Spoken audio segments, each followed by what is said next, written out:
Number 2 ছিল এটা। তো এটা আমি হচ্ছে রেসপন্স নাম্বার 10 ডিজি বাংলাদেশ ধান গবেষণা কেন্দ্র ব্রি তার লয়ার হিসেবে তাদের পক্ষ থেকে একটা অ্যাফিডেভিট অপোজিশন জমা দিয়েছি, যেটাতে আমরা বলেছি যে 3টি জাত অলরেডি আগেই জিআই রেজিস্ট্রেশন করা হয়েছে দেশীয় আইনে, সেগুলোরও অ্যানেকচার এবং আরও বেশ কয়েকটি ধানের জাত যেগুলো একটা লিস্ট সহ 10টির মতো লিস্ট সহ যেগুলোকে আমরা রেসপন্স নাম্বার 4 এগ্রিকালচার মিনিস্ট্রিকে পাঠিয়েছি, সেইটা সহ অ্যানেকচার সহ আমরা একটা অ্যাফিডেভিট অপোজিশন কোর্টকে জমা দিয়েছি। আজকে মাননীয় আদালতে জমা নিয়েছেন এবং অন্য একজন রেসপন্ডেন্ট তারা আজকে সময় চেয়েছেন, তারা হয়তো অ্যাফিডেভিট অপোজিশন অথবা কমপ্লেন জমা দেবে, সেখানে 1 সপ্তাহ সময় দিয়েছে। আজকে এতটুকু মামলা থেকে হয়েছে।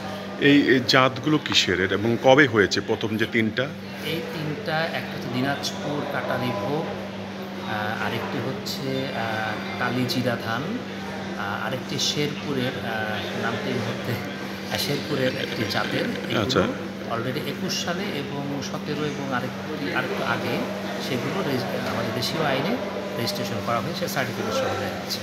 আরও যেগুলো করতে হবে, যেগুলো ধান গবেষণা কেন্দ্র মনে করে সেইগুলোর একটা লিস্ট করেছি, লিস্ট করে মাননীয় সচিব এগ্রিকালচার মিনিস্ট্রি বরাবর সেগুলো আমরা পাঠিয়েছি। তারা কমপ্লায়েন্স দেবেন যাদের উপরে ডাইরেকশন রয়েছে। আমরা একটা এভিডেন্ট অপোজিশন আমাদের রাইস রিসার্চ ইনস্টিটিউটের পক্ষ থেকে জমা দিয়েছি। Thank you.